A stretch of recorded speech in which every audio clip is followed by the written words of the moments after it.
Mi nombre es Jocelyn Yad Casasola, estudiante del séptimo semestre de Psicología Clínica. Hoy les voy a hablar y les voy a explicar un poco sobre los trastornos de la conducta alimentaria y de la ingesta de alimentos. Se caracteriza por una alteración persistente de alimentación o en el comportamiento relacionado con la alimentación que lleva a una alteración en el consumo o en la absorción de los alimentos y que causa un deterioro significativo de la salud física o de la psicosocial.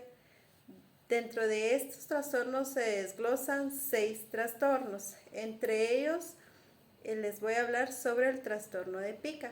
Los criterios. Criterio A.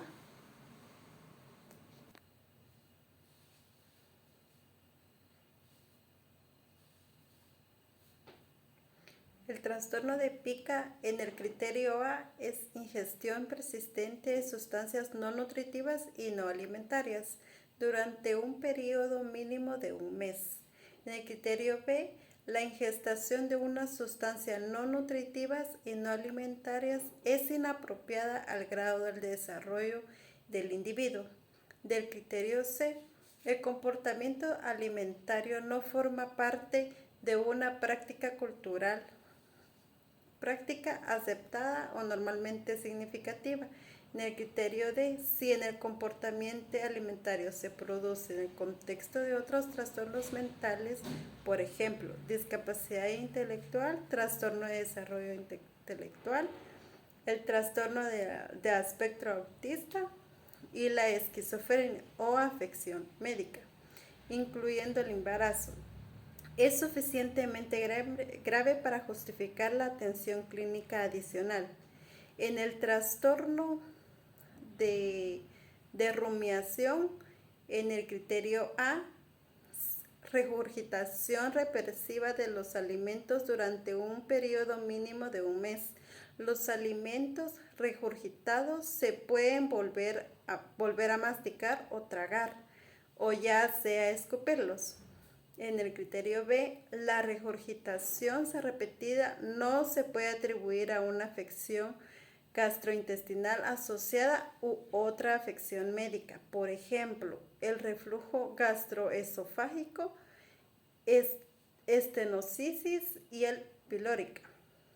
En el criterio C, el trastorno de la conducta alimentaria no se produce exclusivamente en el curso de la anorexia nerviosa, la bulimia nerviosa, el trastorno de atracones o el trastorno de restricción de ingesta de alimentos. En el criterio D, si los síntomas se producen en el contexto de otros trastornos mentales, por ejemplo, discapacidad intelectual, trastorno intelectual u otro trastorno del neurodesarrollo, son suficientemente graves para justificar la atención clínica adicional. En el trastorno de anorexia nerviosa, en el criterio A, son restricciones de la ingesta energética en relación con las necesidades que conducen a un peso corporal significativo bajo, con alteración bajo, sexo, el curso del desarrollo y la salud física. Peso significativo bajo se define como un peso inferior al mínimo normal o en niños o adolescentes inferior al mínimo esperado. En el criterio B, mínimo intenso a ganar peso, engordar o comportamiento persistente que infiere el aumento de peso incluso con un peso significativo bajo. En el criterio C, alteración en la forma en que uno mismo persiste su propio peso, constitución, influencia impropia del peso o la constitución corporal de la autoevaluación o la falta persistente de gravedad de bajo peso. En el trastorno de bulimia nerviosa, en el criterio A, son episodios recurrentes de atracones Un episodio de atracones se caracteriza por los dos hechos siguientes. Punto 1.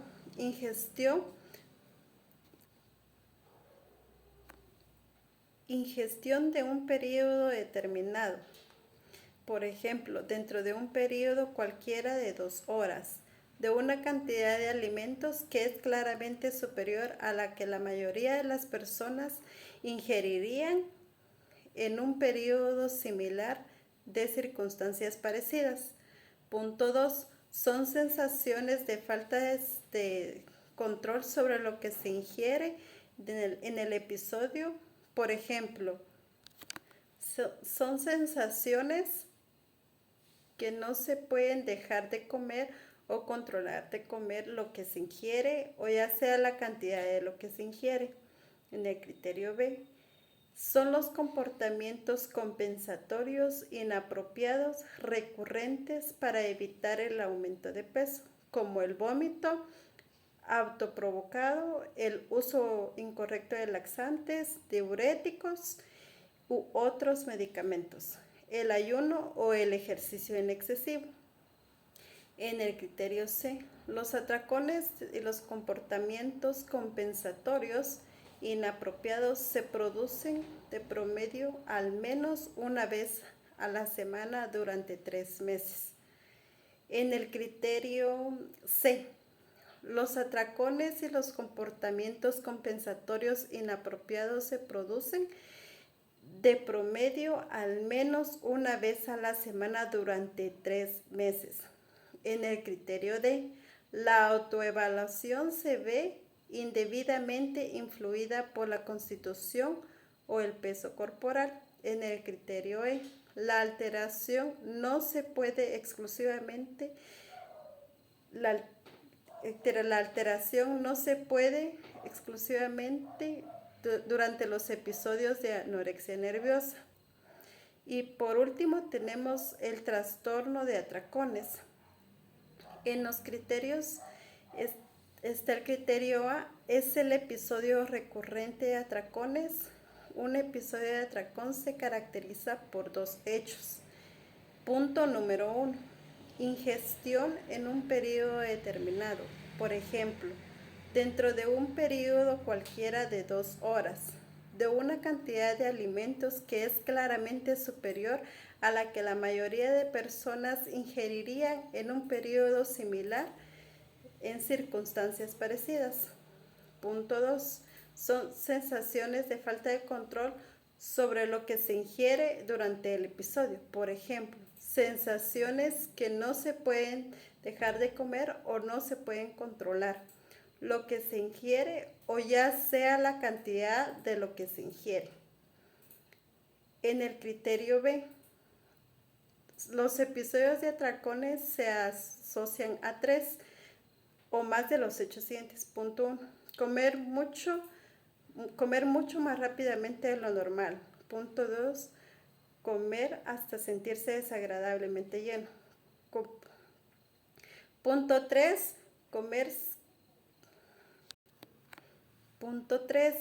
Comer grandes cantidades de alimentos cuando no se siente hambre físicamente. Punto 4. Comer solamente debido a la vergüenza de la vergüenza que se siente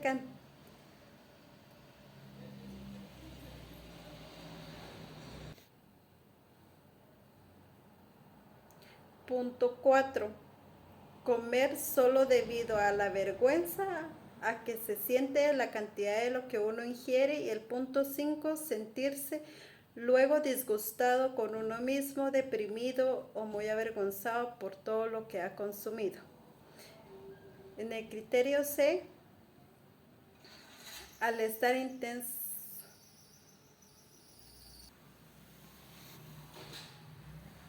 En el criterio C, es malestar intenso con respecto a los atracones. Criterio D, los atracones se producen de promedio al menos una vez a la semana durante 3 meses.